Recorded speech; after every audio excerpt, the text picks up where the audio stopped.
L'Union sacrée est créée parce que la coalition FCC Catch a volé un éclat. Elle a volé un éclat parce qu'il y a eu dysfonction, notamment au niveau du gouvernement. J'ai des dossiers, blocage de l'exécution des décisions, ça c'est au niveau du gouvernement. Et puis au niveau du Parlement, il n'y avait pas cette communion qu'on entend entre le président de la République et le bureau de l'Assemblée nationale et du Sénat. La preuve, c'est que les responsables, ces deux bureaux, boycottaient les manifestations du chef de l'État. Vous avez suivi, par exemple, l'appréciation de 3 juges. Ils n'étaient pas là. Alors on a trouvé que le temps passait et le président n'arrivait pas à exécuter son programme, le programme pour lequel il était élu par la population. Donc le président ne pouvait pas continuer avec un mariage qui ne tenait pas. Voilà la raison pour laquelle le président a cassé avec les FCC pour appeler maintenant les forces politiques et sociales à constituer l'Union sacrée. Qu'est-ce qui change? C'est que les gens des FCC étaient venus avec l'intention du bicéphalisme. C'est-à-dire pour eux, il y avait un président et un président vice. Voilà ce qui ne pouvait pas marcher. Mais aujourd'hui, dans l'Union sacrée, c'est sûr que le président est le seul à la barre. Les autres, là, ils sont venus pour suivre, pour exécuter, si vous voulez, le programme que le gouvernement, pour lequel il a été élu par les populations. Donc, il y a vraiment une différence fondamentale entre la coalition FCC 4 et ce que le président est en train de projeter, notamment la naissance de l'Union sacrée. Non, absolument pas. Le président d'abord n'a pas dissous l'Assemblée nationale. Le président nomme un informateur pour aller, parce que l'informateur c'est pour travailler au niveau de l'Assemblée nationale et du Sénat notamment, pour voir qui partage son point de vue.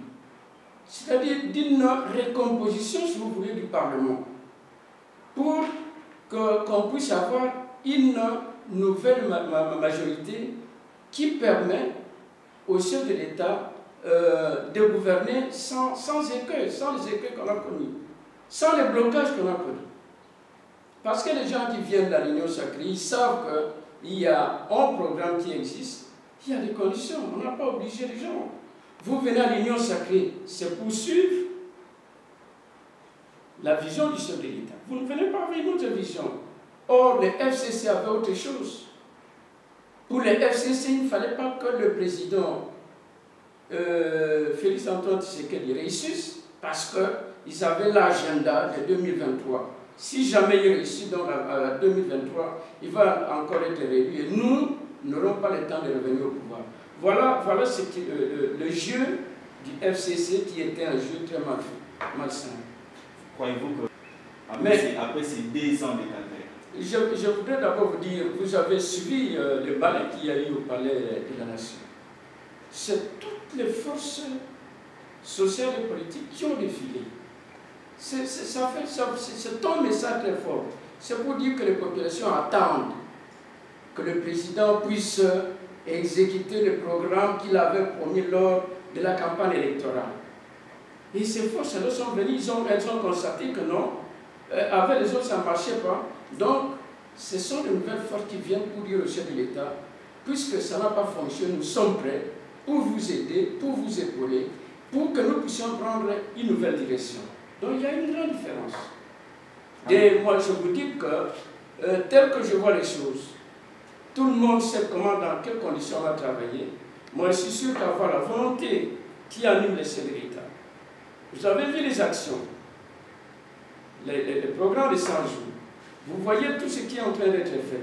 Moi, je suis sûr qu'aujourd'hui, les chefs de l'État jouent encore de ce qu'on appelle l'état de grâce auprès des populations. Un message à la population, pour finir. Le message, je voudrais adresser ce message aux personnalités qui ont répondu à l'appel de l'État, du chef de l'État, pour constituer l'Union sacrée, de demeurer fidèles, puisque personne ne les a pressés. On n'a obligé personne pour adhérer à l'Union sacrée. C'était chacun selon sa conscience.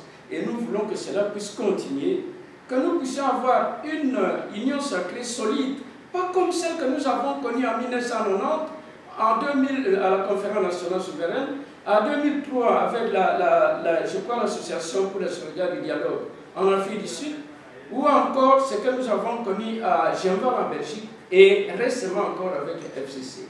Nous demandons qu'on puisse aider le chef de l'État pour reconstruire le pays. Parce que les gens souffrent beaucoup. Et on ne peut pas continuer avec les jeux politiques malsains. Voilà le message que j'adresse notamment aux honorables